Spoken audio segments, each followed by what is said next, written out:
Good morning every one.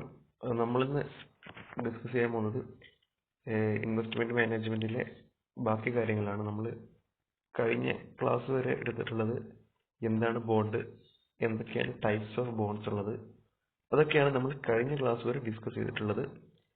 ഇന്ന് നമ്മൾ discuss ചെയ്യാൻ പോകുന്നത് ഇമ്പോർട്ടൻ്റ് ബോണ്ട് ടേംസ് ആണ്.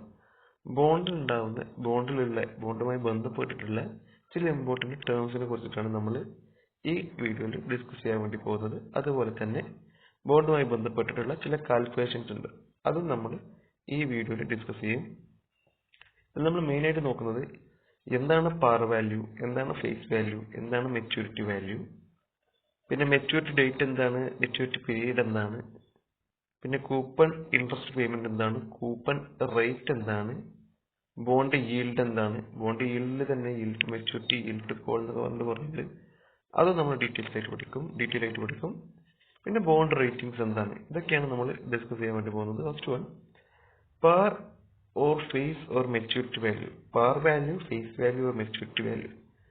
പാർ വാല്യൂ എന്ന് പറഞ്ഞിട്ടുണ്ടെങ്കിൽ എന്താണോ നമ്മൾ മെച്യൂരിറ്റി, നമ്മൾ എന്താണോ ഒരു ബോണ്ടിന്റെ വാല്യൂ, അതായത് ബോണ്ടിന്റെ പ്രൈസ് 100 rupees ആണെങ്കിൽ ആ 100 rupeesന് തന്നെ നമ്മൾ ബോണ്ട് ഇഷ്യൂ ചെയ്യുകയാണെങ്കിൽ, അതായത് ഗവൺമെന്റ് ബോണ്ട് ഇഷ്യൂ ചെയ്യുകയാണെങ്കിൽ അതിനെയാണ് നമ്മൾ പാർ വാല്യൂ എന്ന് പറയാം. എന്താണ് ബോണ്ടിന്റെ ഈ പ്രൈസ്, അതേ പ്രൈസിൽ ഇഷ്യൂ ചെയ്യുന്നതിനാണ് പാർ വാല്യൂ എന്ന് പറയാം.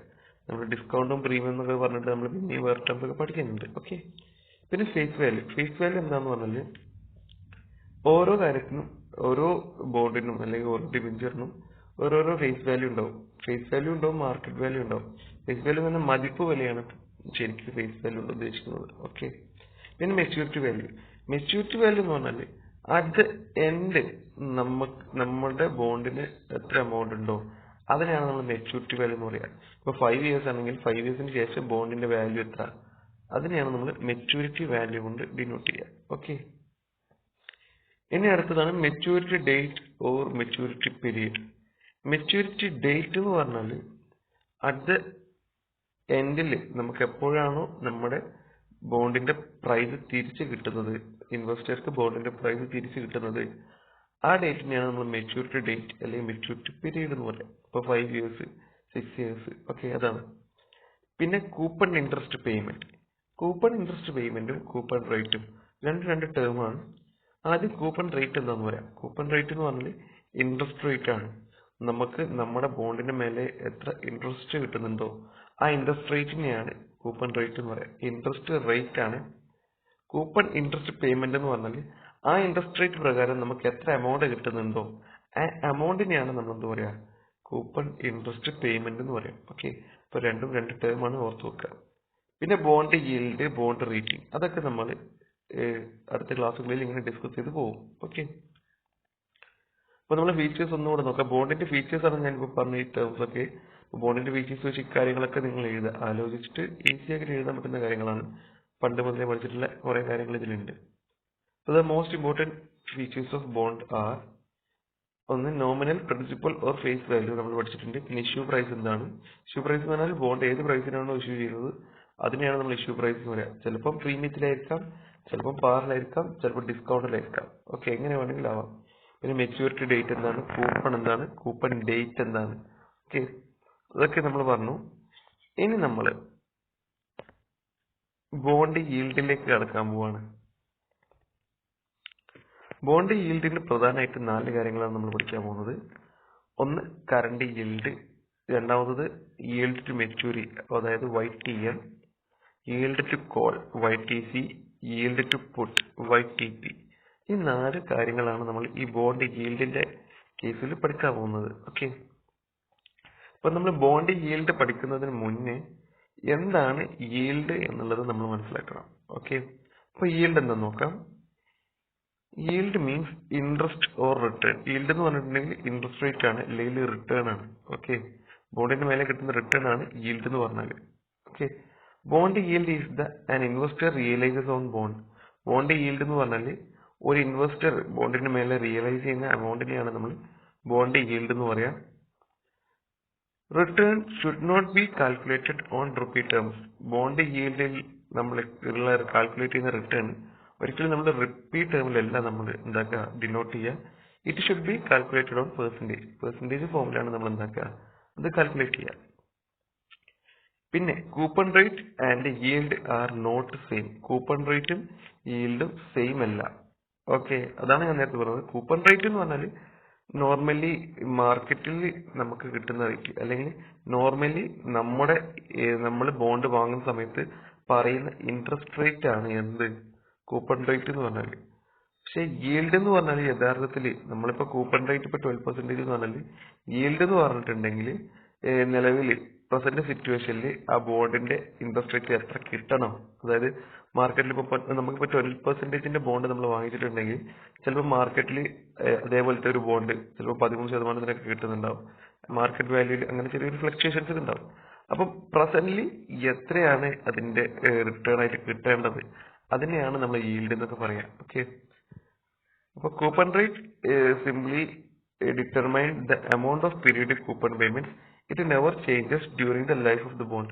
നമുക്കറിയാം കൂപ്പൺ റേറ്റ് ഒരിക്കലും ഫ്ലക്ച്വേറ്റ് ആവില്ല. ഫ്ലക്ച്വേറ്റ് ആവുന്ന ബോണ്ടുകളും ഉണ്ട്. പക്ഷേ നമ്മൾ ഇവിടുത്തെ കേസിൽ പഠിക്കാൻ പോകുന്നത് ഈ ഒരു തിയറിയാണ്. അതായത് കൂപ്പൺ റേറ്റ് ഒരിക്കലും ചേഞ്ച് ആവില്ല. ഇപ്പോൾ ഒരു ബോണ്ട് നമ്മൾ 5 വർഷത്തേക്കാണ് എടുക്കുന്നത്, അതിന്റെ കൂപ്പൺ റേറ്റ് 15% ആദ്യം പറഞ്ഞിട്ടുണ്ടെങ്കിൽ ആ 5 വർഷം നമുക്ക് എത്രയേ കിട്ടുള്ളൂ, 15% കിട്ടുള്ളൂ. ഓക്കെ, അപ്പൊ കൂപ്പൺ റേറ്റ് ചേഞ്ച് ആവില്ല എന്നാണ് പറയുന്നത്. Okay, bond yield is the interest rate requiring the market it to fluctuate daily as bond price changes. Bond yield എന്ന് പറഞ്ഞാൽ ഇൻട്രസ്റ്റ് റേറ്റ് റിക്വയർ ചെയ്യുന്ന മാർക്കറ്റ് ആണ്. ഓർത്തുവെക്കുക, ഇതാണ് പ്രധാനമായിട്ട് നിങ്ങൾ ആലോചിക്കേണ്ട ഒരു കാര്യം. ബോണ്ട് yield എന്ന് പറഞ്ഞാൽ നമുക്കറിയാം നമ്മുടെ മാർക്കറ്റ് എപ്പോഴും ഇങ്ങനെ ഫ്ലക്ച്വേറ്റ് ചെയ്തുകൊണ്ടിരിക്കും, ഒരിക്കലും സ്റ്റേബിൾ ആയിരിക്കില്ല. അപ്പൊ അങ്ങനെ ഫ്ലക്ച്വേറ്റ് ചെയ്യുന്നതിനനുസരിച്ച് നമ്മുടെ ബോണ്ട് പ്രൈസും എന്താവും, ചേഞ്ച് ചെയ്യും. നമ്മൾ ഇന്ന് 100 രൂപക്ക് ഒരു ബോണ്ട് വാങ്ങിച്ചിട്ടുണ്ടെങ്കിൽ ചിലപ്പോൾ നാളെ അതിന്റെ വാല്യൂ 90 ആയിരിക്കും, അല്ലെങ്കിൽ 110 ആയിരിക്കും. കൂടാൻ കുറയാൻ ചിലപ്പോൾ 100 തന്നെ നിൽക്കാം. അതിനനുസരിച്ചിട്ട് നമുക്ക് മാർക്കറ്റിൽ കിട്ടേണ്ട ഇൻട്രസ്റ്റ് റേറ്റും ഇങ്ങനെ ഫ്ലക്ച്വേറ്റ് ചെയ്തുകൊണ്ടിരിക്കും. പക്ഷെ നമ്മൾ ഓൾറെഡി ബോണ്ട് വാങ്ങിയത് കൊണ്ട് നമുക്ക് എന്താ കിട്ടുള്ളൂ, ആദ്യമേ മെൻഷൻ ചെയ്തിട്ടുള്ള ഇൻട്രസ്റ്റ് റേറ്റ് മാത്രമേ കിട്ടുള്ളൂ. ഓക്കെ, ഇപ്പൊ ബോണ്ട് yield എന്ന് പറഞ്ഞിട്ടുണ്ടെങ്കിൽ നമുക്ക് ശരിക്കും കിട്ടേണ്ട ഇൻട്രസ്റ്റ് റേറ്റിനെയാണ് നമ്മൾ ബോണ്ട് yield എന്ന് പറയാം. അതായത് മാർക്കറ്റ് ഫ്ലക്ച്വേറ്റ് ചെയ്യുന്നതിനനുസരിച്ചിട്ട് ഇൻട്രസ്റ്റ് റേറ്റ് ഫ്ലക്ച്വേറ്റ് ചെയ്യും. അങ്ങനെ ഫ്ലക്ച്വേറ്റ് ചെയ്യുന്ന ഇൻട്രസ്റ്റ് റേറ്റിനെയാണ് നമ്മൾ ബോണ്ട് yield എന്ന് പറയാം. ഓക്കെ, ഇനി yield can be classified into current yield and yield to maturity. yieldനെ നമുക്ക് രണ്ടായിട്ട് ക്ലാസിഫൈ ചെയ്യാം. ഒന്ന് കറന്റ് yield എന്നും ഒന്ന് yield to maturity എന്നും. yield to maturity എന്താന്ന് നമുക്ക് കുറച്ച് കഴിഞ്ഞിട്ട് നോക്കാം. ഇപ്പൊ കറന്റ് yield എന്താ നോക്കാം. Current yield means what I am earning today. എനിക്ക് ഇപ്പോ എന്ത് കിട്ടുന്നോ അതിനെയാണ് നമ്മൾ എന്ത് പറയാം, കറന്റ് yield എന്ന് പറയാം. ഇന്ന് എനിക്ക് എന്ത് കിട്ടുന്നോ അതിനെ നമ്മൾ കറന്റ് yield എന്ന് പറയും.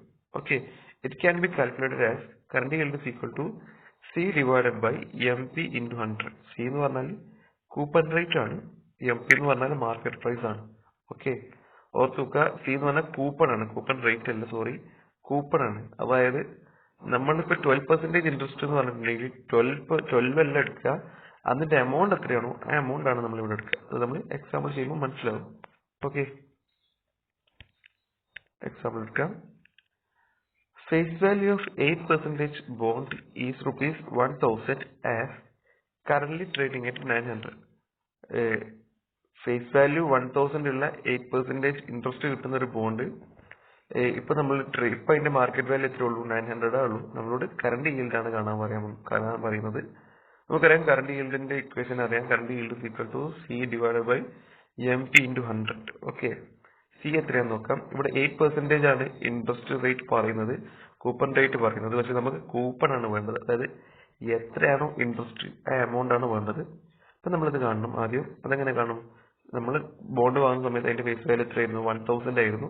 അപ്പൊ 1000 into 8 divided by 100 അത് ചെയ്തിട്ടുണ്ടെങ്കിൽ നമുക്ക് 80 കിട്ടും. അതാണ് എന്ത് കൂപ്പൺ എന്ന് പറഞ്ഞാല്. പിന്നെ മാർക്കറ്റ് പ്രൈസ് കറന്റ് ട്രേഡിംഗ് ആയിട്ട് 900 എന്ന് പറയുന്നുണ്ട്. അതായത് നിലവിൽ അതിന്റെ മാർക്കറ്റ് വാല്യൂ എത്രയാണ്, 900 ആണ്. അപ്പോൾ current yield is equal to 80 divided by 900 into 100. into 100 എന്തിനാ ചെയ്യുന്നത്, കാരണം നമ്മൾ കറന്റ് yield അല്ല, yield നമ്മൾ പെർസെന്റേജ് ഫോമിലാണ് നമ്മൾ പറയുക. അതിനെ കൊണ്ടാണ് 100 കൊണ്ട് മൾട്ടിപ്ലൈ ചെയ്യുന്നത്. അപ്പോൾ 8.89 നമുക്ക് കിട്ടും. ഓക്കെ, സംശയമൊന്നുമില്ലാന്ന് വിചാരിക്കുന്നു. നല്ലോണം ഒന്ന് നോക്കാം. ഇനി കൂപ്പൺ റേറ്റും ബോണ്ട് പ്രൈസും പിന്നെ ഈൽഡും തമ്മിലുള്ള റിലേഷൻ ആണ് നമ്മൾ പറയാൻ പോകുന്നത്. Okay, relationship between coupon rate, price of bond and the yield. പ്രധാനമായിട്ട് 3 റിലേഷൻസ് ആണുള്ളത്. എന്തൊക്കെയാണ് നോക്കാം. ഒന്ന്, if coupon rate greater than yield, അതായത് നമ്മളിപ്പോൾ കാൽക്കുലേറ്റ് ചെയ്ത് വെച്ചിട്ട് ഈൽഡ് കൂപ്പൺ റേറ്റ് ആണ് ഈൽഡിനെക്കാട്ടും കൂടുതലെന്ന് വിചാരിക്കുക. If coupon rate greater than yield, coupon rate ഈൽഡിനെക്കാട്ടും കൂടുതലാണെങ്കിൽ this security is worth more than its face value, it sells at premium. അങ്ങനെ കൂപ്പൺ റേറ്റ് ആണ് ഈൽഡിനെക്കാട്ടും കൂടുതലെങ്കിൽ നമുക്ക് നമ്മുടെ കയ്യിലുള്ള ആ ബോണ്ട് വളരെ വിലപിടിപ്പുള്ള ബോണ്ടാണ്, നമുക്ക് വേണമെങ്കിൽ അത് പ്രീമിയത്തിൽ വിൽക്കാൻ പറ്റും. അതായത് നമ്മൾ വാങ്ങിയതിനെക്കാട്ടും കൂടുതലായിട്ടുള്ള എമൗണ്ടിൽ നമുക്കത് സെയിൽ ചെയ്യാൻ വേണ്ടിയിട്ട് പറ്റും. Okay. 2, if the coupon rate less than yield, അതായത് കൂപ്പൺ റേറ്റ് ഈൽഡിനെക്കാട്ടും കുറവാണ്. നമ്മൾ കാൽക്കുലേറ്റ് ചെയ്ത ഈൽഡും കൂപ്പൺ റേറ്റും നമ്മൾ കമ്പയർ ചെയ്യുന്ന സമയത്ത് കൂപ്പൺ റേറ്റ് ആണ് ചെറുതെന്ന് വിചാരിക്കുക. അങ്ങനെയാണെങ്കിൽ the security is worth less than face value, it sells at discount. അതിനർത്ഥം നമ്മുടെ കയ്യിലുള്ള ബോണ്ട് മാർക്കറ്റിൽ ഇപ്പോൾ അവൈലബിൾ ആയിട്ടുള്ള ബോണ്ടിനെക്കാട്ടും വാല്യൂ കുറവാണ്. അപ്പോൾ നമുക്ക് ഒരിക്കലും പാർ വാല്യൂയിലും പ്രീമിയത്തിലൊന്നും വിൽക്കാൻ പറ്റില്ല. നമുക്ക് എങ്ങനെ വിൽക്കാൻ പറ്റുള്ളൂ? ഡിസ്കൗണ്ടിൽ മാത്രമേ വിൽക്കാൻ പറ്റുള്ളൂ. ഓക്കെ. ഇനി 3ാമത്തെ കാര്യം, if the coupon rate is equal to coupon rate is equal to yield, coupon റേറ്റും ഈൽഡും ഈക്വൽ ആണെന്ന് വിചാരിക്കുക. അങ്ങനെയാണെങ്കിൽ നമുക്ക് സെക്യൂരിറ്റി എങ്ങനെ വിൽക്കാൻ പറ്റുള്ളൂ? നമ്മുടെ കയ്യിലുള്ള ബോണ്ട് ഫേസ് വാല്യൂവിൽ മാത്രമേ വിൽക്കാൻ പറ്റുള്ളൂ. നമ്മൾ എത്ര പൈസക്കാണ് വാങ്ങിയത് ആ പൈസക്ക് മാത്രമേ നമുക്ക് എന്താക്കാൻ പറ്റുള്ളൂ? വിൽക്കാൻ പറ്റുള്ളൂ. ഓക്കെ. ഇത്രയും കാര്യം നിങ്ങൾ ശ്രദ്ധിക്കുക. എന്ന് പറഞ്ഞിട്ടുള്ള എന്താണ് ഈൽഡ്, അതേപോലെ ബോണ്ടിന്റെ ഫീച്ചേഴ്സ് എന്തൊക്കെയാണ്, ഈ കാര്യങ്ങളൊക്കെ നല്ലോണം നോക്കി വെക്കുക. നമുക്ക് നെക്സ്റ്റ് ക്ലാസ്സിൽ ബാക്കി കാര്യങ്ങൾ പറയാം. എന്തെങ്കിലും സംശയങ്ങളോ കാര്യങ്ങളോ ഒക്കെ ഉണ്ടെങ്കിൽ ചോദിക്കട്ടോ. നെക്സ്റ്റ് ക്ലാസ്സിൽ നമ്മൾ ഡിസ്കസ് ചെയ്യാൻ പോകുന്നത് ഈൽഡ് ടു മെച്യൂരിറ്റി ആയിരിക്കും. ഓക്കെ.